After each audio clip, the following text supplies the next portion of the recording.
discovered over talking with several people and given a couple of different workshops that not a lot of people actually know how to properly stitch. And the reason why this might be is because hand sewing is actually becoming somewhat of a very rare art. The way that I compare hand sewing to machine sewing is if you're machine sewing, you're on automatic. If you're hand sewing, you're driving a stick.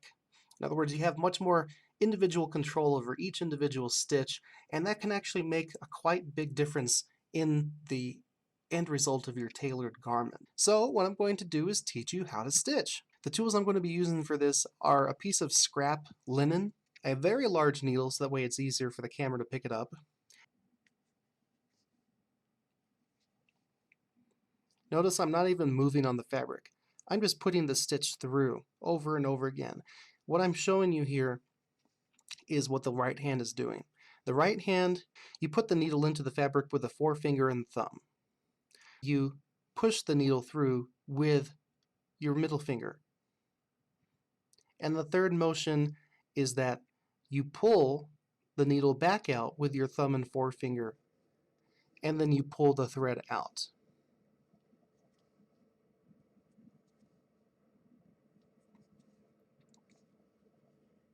Now let's show you what the left hand does. The left hand acts as like a combination of the foot of the sewing machine and your hands manipulating the fabric and changing the angle of it as you sew. So let's go ahead and demonstrate how I would sew and continue on going forward. I insert the needle. I push the needle through with my middle finger. I lift the needle out. Then I start forward and do the same thing, only nudging the fabric forward little by little. Things that I am not doing. I am not pushing the needle through to the other side of the fabric and pulling it out. This is a bad thing to do. Not only does it take quadruple the amount of time to do an individual stitch, but at the same time, it's also making it less accurate for you to put the stitch back through the fabric where you started out. After I pull it out, I might be in the right area, and I would have to check both sides, and doing this 1,000 times is not fun. So now I'm going to actually use thread. First of all, you have to learn how to tie off your thread in a knot. As you can see, the thread has a small knot at the end with about 1/8 of an inch tail after it. This is for keeping the thread secured on the fabric as you begin. I'm going to go ahead and create a knot. Wet the fingers just a bit.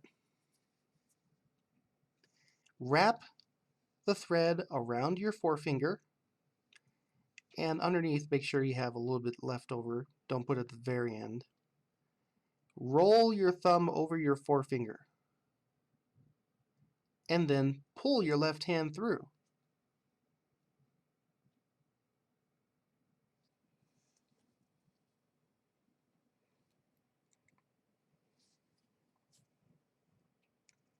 And as you can see, a knot formed on the end of the thread.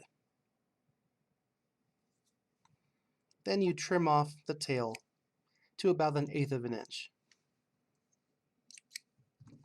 I'm going to do it again for you.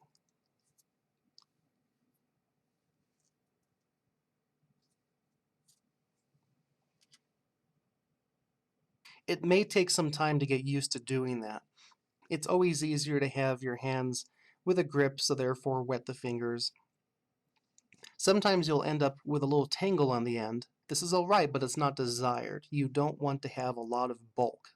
Next, we're going to make some stitches. I'm going to commit a cardinal sin just for this demonstration and show you how far away to place your stitches by marking with this fountain pen. First of all, I'm going to make a very light line. Then, at the end of that line, I'm going to make a mark. This is where I'm going to start. From there, I'm going to mark a dot every 1/8 of an inch.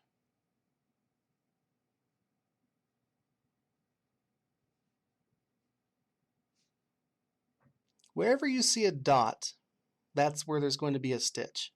You want your stitches to be close to each other, but not so close in that it bunches the fabric up or makes it too tight. Now, as I start out, I'm going to enter the needle into the fabric, go 1/8 of an inch, push through, come back, and there's your first stitch. Now, after the first stitch that you make, you want to loop back.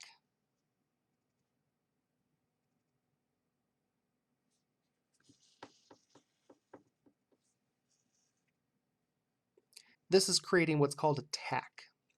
A tack is when you make a stitch and loop it around at least 2 or 3 times, so that way you can have a strong beginning. Also, something I forgot to mention, as you pull through, you'll notice the loose end of the thread is over here. It's not in the fabric, which means I am not doubling up my thread. These are single threaded stitches. I'm going to continue on making some stitches now. I'm not going to show you the details of what I'm doing. I just want you to pay attention to how I'm pushing the needle through and how I'm moving the fabric as I go.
So as you can see, I've started a row of stitches, and these stitches are 1/8 of an inch apart. The beginning of the stitch ends where I left off, and if I were to continue on down this line, it would make a clean row of stitches all the way down. The next video is going to detail this stitch, which is the most common stitch called the back stitch, and then I'll show you some different stitches in further videos. And that is how to properly make a stitch. Once you get good at this, and it takes some time, if you can time this, you'll know where you stand as far as how long it takes, but being accurate is much more important than being quick.